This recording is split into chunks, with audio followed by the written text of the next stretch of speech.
Senhor presidente, vou falar sobre a CPI no comunicado de parlamentares após o grande expediente, mas quero falar agora sobre a questão da educação. Senhor presidente, no final do ano passado, eu fui um dos autores do requerimento de convocação aqui do ministro Guido Mantega na comissão do Plano Nacional de Educação.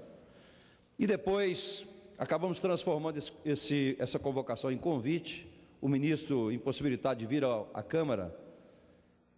Nós reafirmamos esse compromisso agora e fizemos um novo requerimento agora no final de março e em abril conseguimos, não que ele viesse ao Congresso, mas que a comissão fosse ao Ministério da Fazenda.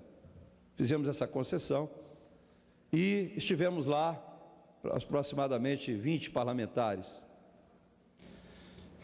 Para mim, uma reunião, de certa forma, frustrante, como educador que sou, como colocado a educação como prioridade primeira do meu mandato.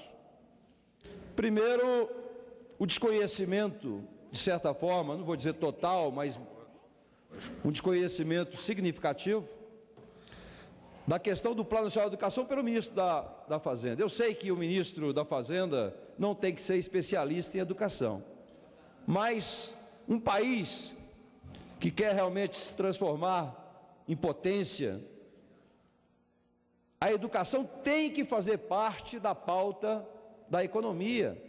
Não adianta o ministro só pensar na questão econômica sem levar em consideração a questão da educação. E aí, o que mais me estranhou ainda foi a defesa do relator no sentido de conservar o 7.4, que já está no relatório para ser lido na próxima reunião. O 7.4 de gasto direto, chegando a 8,1 do gasto total, incluindo aí, evidentemente, as bolsas do ProUni e aquilo que é dirigido às entidades sem fins lucrativos também. Mas esse Plano Nacional de Educação, ele vai até 2023, ou seja, daqui a 10 anos. E esteve também na reunião com o Guido Mantega, com o ministro Guido Mantega, o ministro interino, Paim, da Educação. E foi dito na reunião que os investimentos do Ministério da Educação foram de 19 para 86 bilhões.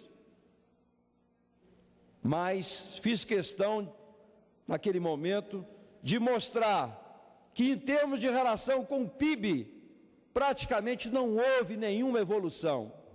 Em 2009, o país já estava aplicando 4,2% do PIB em educação. E agora, em 2011, é que se chegou a 5,1%.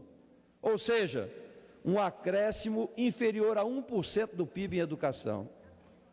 Então, não houve, de fato, prioridade na educação. E o mais grave, a União não chega a investir 1% do PIB. A responsabilidade está nos estados e nos municípios, cada um aplicando em torno de 2%. E todos nós sabemos aqui que os estados e municípios não têm a mínima condição de aumentar esse investimento, porque já estão sufocados em função dos repasses do Fundo de Participação dos Municípios e dos estados. Nós sabemos que a União é responsável pela maioria da receita, mas agora das contribuições. Hoje o país arrecada mais contribuição do que impostos. E por que esse artifício? Por que essa artimanha? Exatamente para não ter que repassar para os estados e municípios. Então é lamentável que numa reunião no Ministério da Fazenda, o ministro não colocou que sabia, que estava acompanhando essa questão do Plano Nacional. Quase que foi uma surpresa. Ficou o relator defendendo o indefensável, aquilo que o PT sempre defendeu desde o primeiro momento da discussão, que era 10% do PIB. E agora a gente vê o governo retornando e com resistência a ampliar isso. Fiz uma pergunta para o ministro, se nos 8,1% total do PIB, aceito, já estava programado a questão do pré-sal. Disse ele que não. Ora, se não está, então vamos colocar recursos do pré-sal para aumentar esse PIB, até porque o pré-sal deverá começar a sua produção em 2017. Mas o Plano Nacional de Educação vai até 2023. Então nós temos 5 anos aí de produção do pré-sal que pode ser adicionado ao PIB na educação. O que nós não podemos aceitar é esse PIB menor que 10%, porque o déficit na educação, na qualidade da educação, é um déficit muito grande. É um déficit não de 10, 20 anos, mas de 500 anos na educação.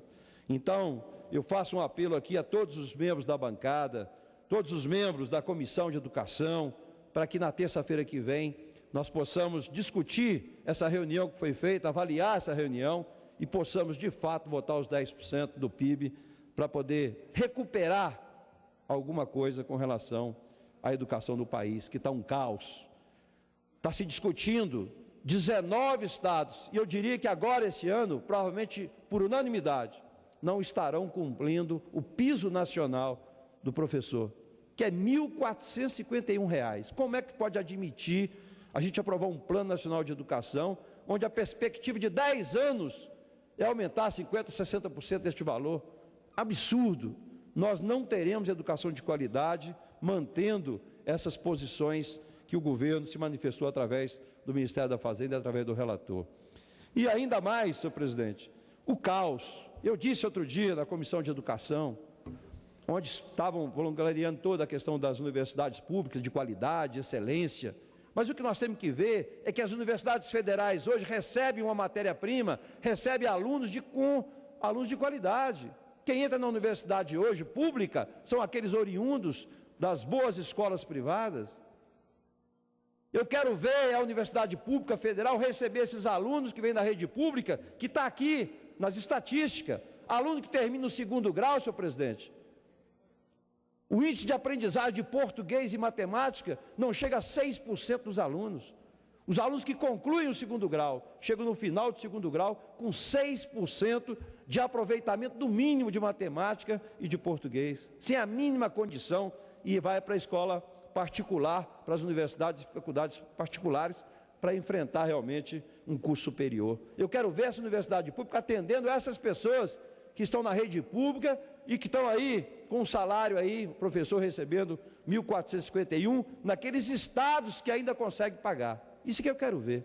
Agora é lamentável, está aqui a manchete nos jornais de hoje, FIES agora não é para todos.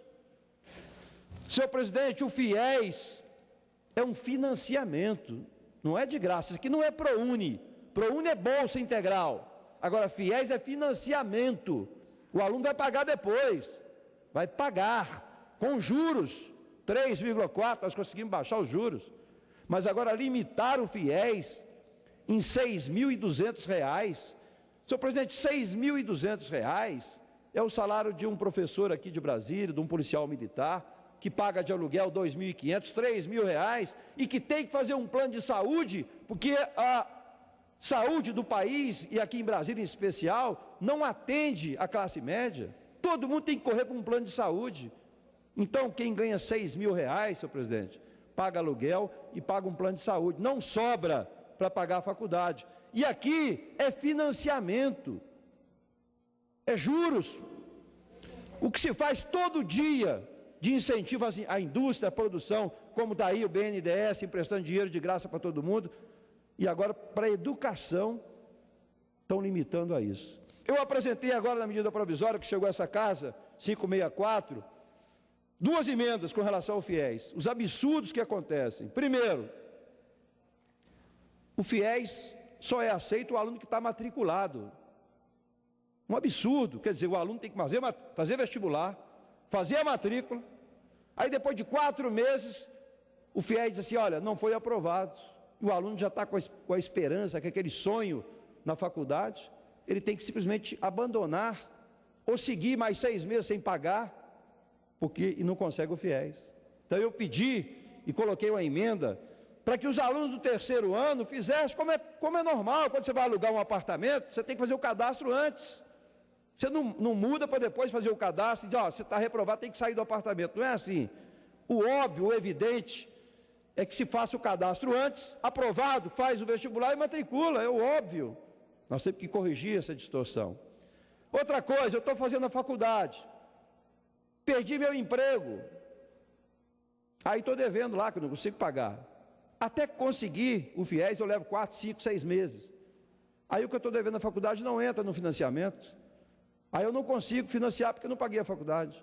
Então também é outra emenda que eu apresentei, para que o aluno que entrasse no FIES após a matrícula, que ele pudesse também financiar aquilo que está atrasado na faculdade, às vezes em função da perda do emprego e tudo mais.